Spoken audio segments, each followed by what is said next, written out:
Hi guys, for today's video, samahan nyo muna ako maglinis ng hagdan. Dahil 2 months na, after 2 months na nga, hindi ako nakapaglinis ng hagdan. Kaya for today's video, samahan nyo ako guys.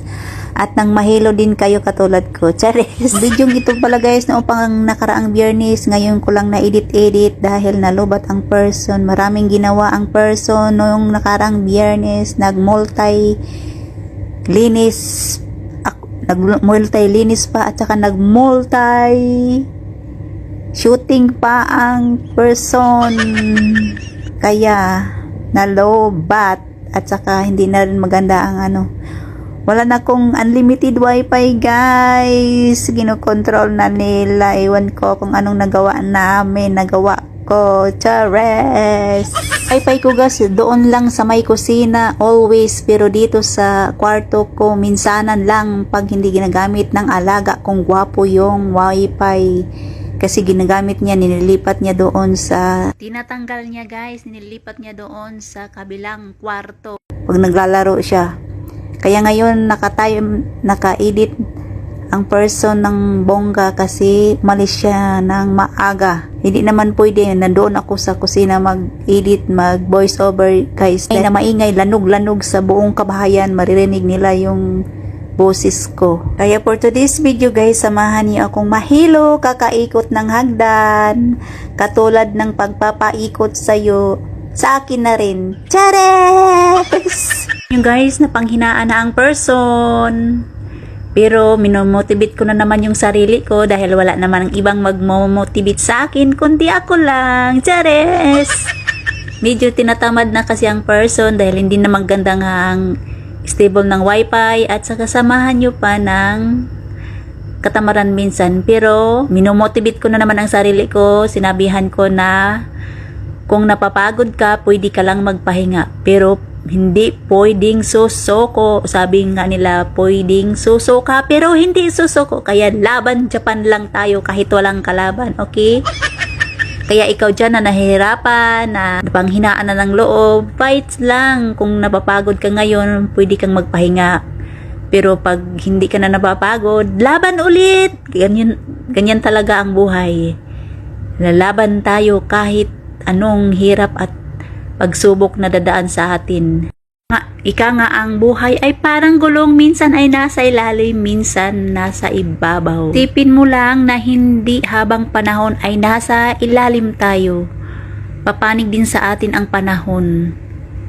Kaya wag ka lang mawala ng pag-asa, magtitiwala ka lang at porsigido sa buhay. Sipag at tiyaga lang ang kailangan natin para tayo ay magtatagumpay sa lahat ng minimithi natin sa buhay. I-share ko pala guys, nung bago pa lang akong dating dito, yung nanay ko, nako, hindi yan ganito kabait na ngayon. Noon, pag unang dating ko dito, medyo hindi rin maganda ang pag-ugali niyan. Pero hindi naman yung masyadong masama, yung medyo stricta. Noon nga, pag hindi ako makalabas doon sa kahit sa bilihan ng mga personal needs ko, hindi yan papayag. Kahit mag-order nga ako, hindi papayag. One time nga, nagpaalam ako sa kanya na mag-order ako ng cellphone dahil sira na nga yung cellphone ko. Hindi na masyadong maganda ang Nung dumating ba naman ang order, hindi tinanggal niya yung saksak ng doorbell.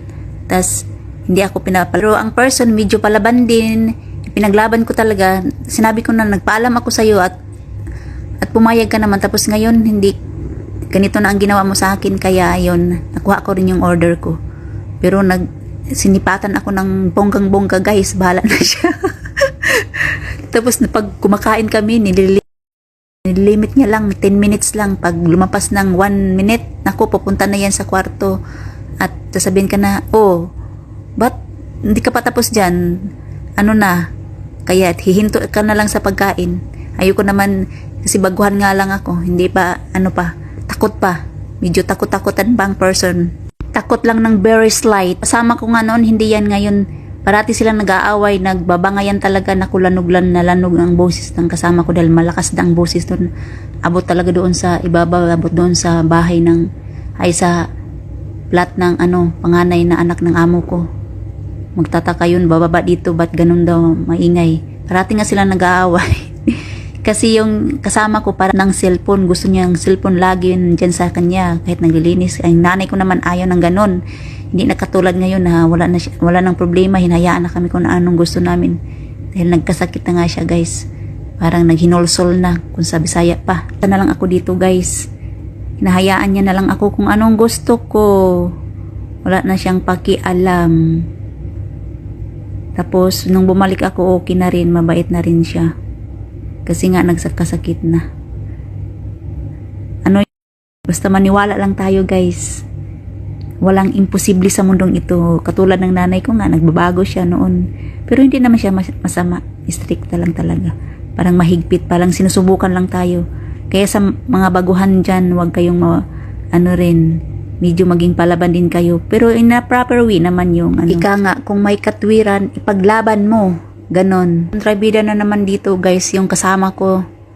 Pero okay na rin yun dahil pareho lang naman kami. Kung magkasagutan kami, at least pareho lang kami mga kadama, hindi na yung amo.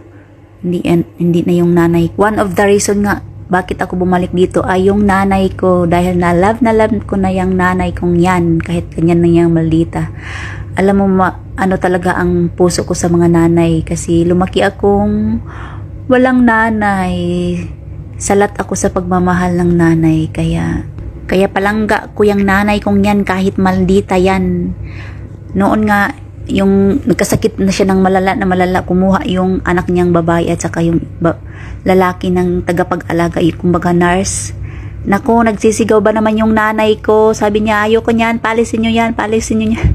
Walang magawa yung mga anak niya, kundi pinaalis dahil hindi talaga titigil sa kakasigaw yung nanay ko. Ayaw niya na may ibang maghahalaga sa kanya. Gusto niya lang, ako lang. Kaso naman yung tatay ko, nakakainis naman. Yung sahod ko nung umalis ako, 25k sa atin. Pero nung bumalik ako, Diyos ko, binalik ba naman sa 20? Nakakainis yung tatay ko. Kahit anong gawin kong paliwanag ko, bakit ganito tayo, bumalik naman ako. Wala talaga akong magagawa. Kaso magkakaalaman kami ngayong pagkatapos ng kontrata ko, ako na naman ang may huling halakhak, tatay. Kaya tatay, magkakaalaman naman tayo. Pero maawa talaga ako sa nanay ko. Yun lang, yung nanay ko lang ang aawa talaga ako. Kasi akong halang ang gusto niyan, mag-alaga. Wala nang iba. Yun lang. Kaso, ang kuripot. Kahit yung nanay ko ang kausapin ko, wala rin magagawa. Iwan ko. Kaya, see you na lang tatay sa 2 years. Sinong magwawagi sa atin? Guys, pasensya na kayo sa voice over ko. Medyo magbabakel talaga ako. Kayo nang balang pasensya guys, dahil binilisan ko na to dahil pauwi na yung alaga kong gwapo. Wala na naman akong wifi nito. Tatanggalin niya na naman dahil maglalaro yon ng games niya. Kailangan ng wifi. Wala na akong dito sa kwarto ko. Dito lang naman ako nagbo-voice over dahil hindi naman pwede doon sa kusina dahil maingay. Mabubulabog ang kabahayan. Malapit na pala akong matapos sa paglilinis ko guys. Kaya sa mga kasama ko dyan na medyo tinatamad na gumawa ng content, pahinga lang, pero wag susuko. Kung sa Bisaya pa nga, bahalag hinay, basta kanunay lang. Sinaniban na ang person ng kasipagan guys. Sa araw na yan, gumawa pa ako ng 4 na content. Naglinis pa ako dito sa hagdan. Pagod na ako dyan. Pawis na pawis. Pero, mindset lang, mindset. Manage the time lang. Kaya nung sinaniban naman ng katamaran guys, ayun. Kaya ngayon lang nagawa, mag-edit, mag-voice over. At sa wakas guys, at last, natapos na rin. Yahoo! Pagkatapos pala guys, gumawa pa yan ng content. Mga 4 na content pang ginawa niyan. Longer video na lang ang gagawin ko guys dahil hindi nga ako makapag-live dahil hindi na stable yung wifi ko. At saka mas mabuti na rin tong longer video guys. Dahil kahit walang manonood, okay lang. Kaysa mag-live ka, medyo nakakahiya rin. Hindi lang halata. Charis, hindi ko lang ipinahalata na nahihiya na. Dahil nga walang nanonood. Kasi may disadvantage rin pag hindi ka consistent nagla-live, hindi ka araw-araw nagla-live, dapat araw-araw. Dahil kung hindi nga araw-araw or consistent yung pagla-live mo, yung 60 minutes mo guys, ay magma-minus din yun. Tulo na ang singot ng person, maraming pawis.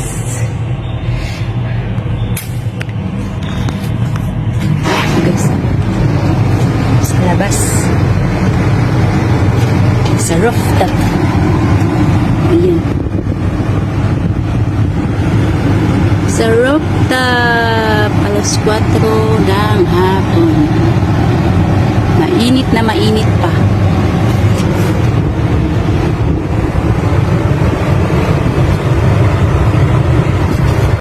Pasensya na kayo guys, medyo maingay dito na part dahil andito lahat ng mga mga machine, like sa aircon, lahat tubig, sa kuryente, yan dito lahat sa rooftop nilagay.